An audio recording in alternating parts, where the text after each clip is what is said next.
തനിക്ക് വേണ്ടി വാങ്ങിയ ഗിഫ്റ്റ്. തനിക്ക് ഏറ്റവും ഇഷ്ടപ്പെട്ടത് നോക്ക്.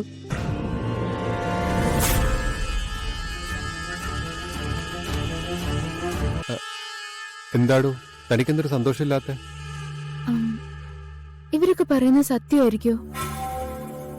ഞാനൊരു അമ്മയാവാൻ പോവാണോ? ആണെങ്കിൽ നല്ലതല്ലേ?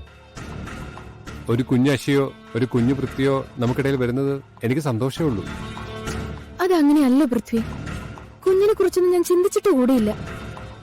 ചിന്തിക്കാനും പ്രിപ്പയർ ചെയ്യാനും ഇനി സമയമുണ്ടല്ലോ. ആദ്യം ഇത് നമുക്ക് കൺഫേം ചെയ്യാം.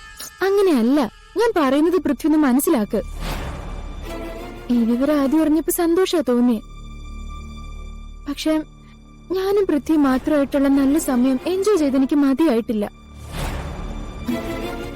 അതിനിടയിലേക്ക് ഇപ്പോഴേ ഒരു കുഞ്ഞു വേണോ? ഇപ്പൊ തന്നെ എനിക്ക് പൃഥ്വിയെ കിട്ടുന്നില്ല. പൃഥ്വി എപ്പോഴും തിരക്കാ. ഇനി കുഞ്ഞുകൂടി നമ്മുടെ ലൈഫിലേക്ക് വന്നാ എന്ത് ചെയ്യും? എടോ താൻ ടെൻഷൻ ആവണ്ട. നമുക്കായി ഒരു കുഞ്ഞിനെ ഈശ്വരൻ തന്നിട്ടുണ്ടെങ്കിൽ നമ്മൾ ഹാപ്പി ആയിട്ട് അത് അക്സെപ്റ്റ് ചെയ്യണം എന്നാ എന്റെ ഒരു ഒപ്പീനിയൻ. പക്ഷേ തന്റെ ടെൻഷനൊക്കെ പതിയെ മാറും. ആദ്യം നമുക്കിതൊന്ന് കൺഫേം ചെയ്യാം.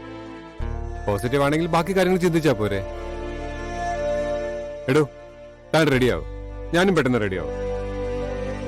എന്നിട്ട് എത്രയും പെട്ടെന്ന് പോയി ടെസ്റ്റ് ചെയ്യണം. ഞാൻ റെഡിയാവാം, താൻ റെഡിയാവും. ഓക്കെ?